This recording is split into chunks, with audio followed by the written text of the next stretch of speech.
The Zellers on Pemberton Avenue was nearly empty on a Tuesday afternoon. In late October. The kind of day when the sky over Hamilton sat low and gray and the parking lot puddles hadn't dried since the weekend. Vera Hutchins was pushing a cart with a wobbly front wheel through the cereal aisle. Her 7-year-old son Matty walking beside her with his hands stuffed in the front pocket of his hoodie. She had $43 left until Friday. She knew that without checking her phone because she had checked it 3 times already since leaving the apartment. That was the thing about him. He almost never complained. He just walked alongside her quietly, watching her pick things up and put them back, and he didn't ask for anything. She had been a single mother for 2 years, since his father had left for Fort McMurray for a contract job and then simply stopped coming back. No dramatic ending, no fight. Just a phone that rang less and less often until it didn't ring at all. She didn't talk about it with people. She just got up every morning, dropped Matty at school on Barton Street, took the 10 bus to the dry cleaning counter at the mall where she worked 4 shifts a week, and came home to make dinner and help him with his reading. It was enough. Most days it was enough. She had her cart organized carefully, the generic oats, the store-brand soup cans, a bag of apples that were a bit soft but still good, a small block of cheese. She was calculating without a calculator, rounding up, giving herself no margin for error. She turned into the last aisle before the registers and almost walked directly into a display of boxed hot chocolate. Matty stopped. He didn't say anything. He didn't reach for the box or pull her sleeve. He just looked at it the way hungry kids look at things. Not with greed, just with a kind of quiet, honest longing. The kind of look that has nothing to do with being spoiled. The kind that just means, I remember what that tastes like, and I miss it. Vera saw him looking. She felt the familiar tightening in her chest. Come on, bud, she said softly, steering the cart past the display. Matty didn't argue. He just turned his eyes forward again and kept walking.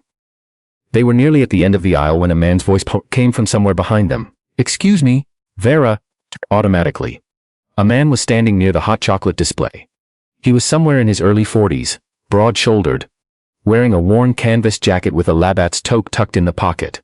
He had the look of someone who worked outside, weathered hands, tired around the eyes, but an easy manner about him. A girl stood beside him, maybe 10 or 11, with her dark hair in a lopsided bun. She was holding a box of crackers and watching the interaction with serious eyes. Sorry to bother you, the man said. He didn't look embarrassed exactly, but careful, like he was choosing his words. I saw your son looking at the hot chocolate. He paused. We've got 2 boxes in our cart. My daughter grabbed them both by accident, thought they were different flavors. They're the same. I was going to put one back. He held out the box. Vera looked at it, then at him. That's very kind, she said, but we're fine. The man nodded once, slowly, like he had expected that answer. He glanced down at his daughter, who was still watching very seriously. I'm Connor, he said. This is my daughter Faye. He wasn't being pushy. He wasn't performing generosity. He just introduced himself, the way Canadians do when they want to make something less awkward. We're not going to use both boxes. Faye makes 1 cup and forgets about it until it expires. Happens every winter. A small smile. It'd just go to waste. Matty had turned around at some point. He was looking at Faye. What's your favorite? Faye asked him. Just like that. Direct the kids are. Matty thought about it seriously. The one with the little marshmallows. Faye held up the box. This one has marshmallows. There was a pause. Vera looked at the box again. $43. She had it planned to the dollar.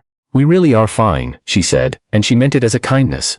She didn't want to be a situation that a stranger had to solve on a random Tuesday afternoon. Connor looked at her for a moment, not with pity.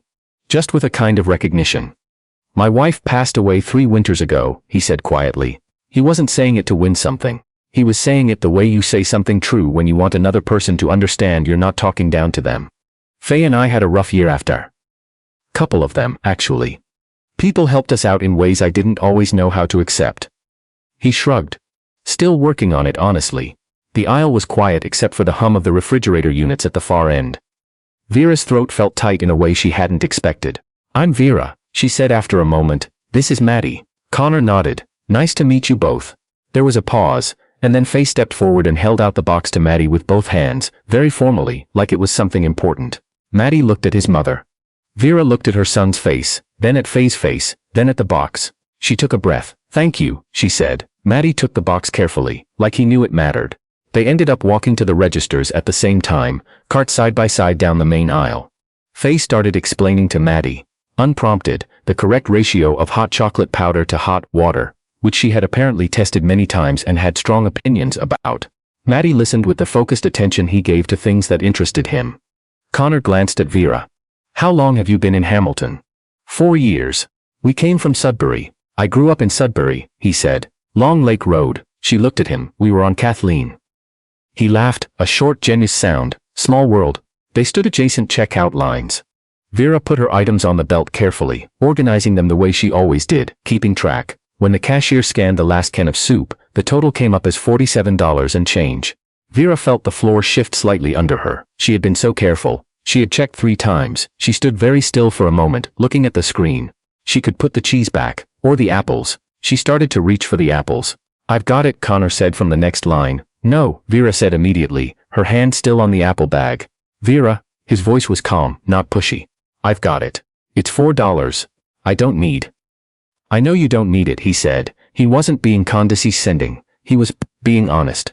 But Faye and I are buying hot chocolate we don't need, and somewhere in the world that probably balances out. Vera stood there for a second. The cashier waited with the practiced patience of someone who had seen a lot of moments like this one. She was 38 years old.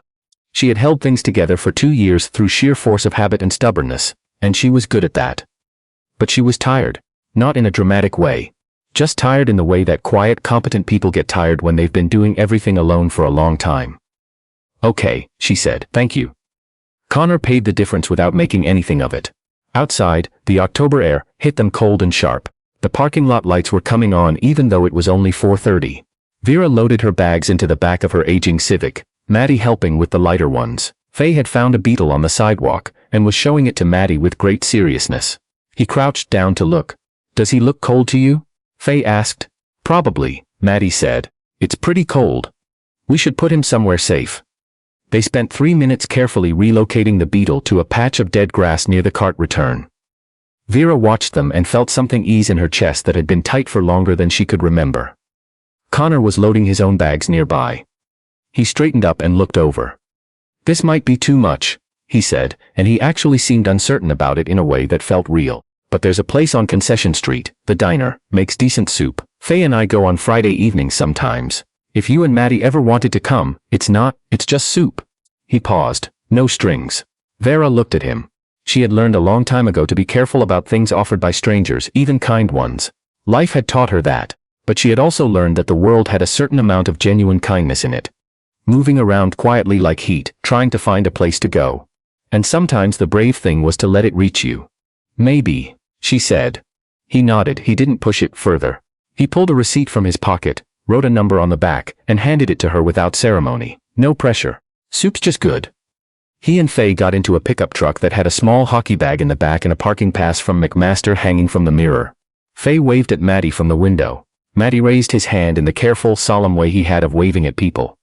He wasn't sure he'd see again. They drove home. Vera made dinner, soup from a can, grilled cheese from the block she'd almost put back. Maddie sat at the kitchen table doing homework while she cooked, and when the hot chocolate was ready, she put a mug in front of him, and the marshmallows had gone soft and fat the way they do. And he looked at the mug for a moment before looking up at her. The girl was nice, he said. She was, Vera said. Is she going to be our friend? Vera thought about a pickup truck with a hockey bag in the back, about a man who'd said I know you don't need it without making it about pity. About a receipt with a phone number written in careful block letters. I don't know yet, she said honestly. Maybe. Maddie considered this with his full attention, the way he did everything. I hope so, he said, and went back to his homework. On Friday evening, Vera texted the number. She typed it out twice before sending it. The second version just said, "Soup still on?" The reply came in 3 minutes. 6 p.m. See you there. The diner on Concession was warm and smelled of bread and coffee. The kind of place where the booths have been reupholstered twice and the menus are laminated and slightly sticky. Faye and Maddie sat across from each other and continued, without introduction, the beetle conversation from the parking lot, which had apparently been unfinished. Connor ordered the French onion. Vera ordered the tomato bisque. It was quiet in the way that comfortable things are quiet. She didn't know what it would become. She didn't need to know yet. But she had driven across the city on a Friday night in November, to sit in a warm diner with a man who understood what it meant to need help, without wanting to be a burden. And a girl who cared about cold beetles. And for the first time in a long time, Vera Hutchins let herself sit still and simply be somewhere that felt, for that particular hour, like enough. Sometimes hope doesn't arrive like a headline. It arrives like soup on a cold Friday, and a child waving from a pickup window, and a stranger who pays $4 and doesn't make you feel small for it. Sometimes that's the whole thing. Sometimes that's everything.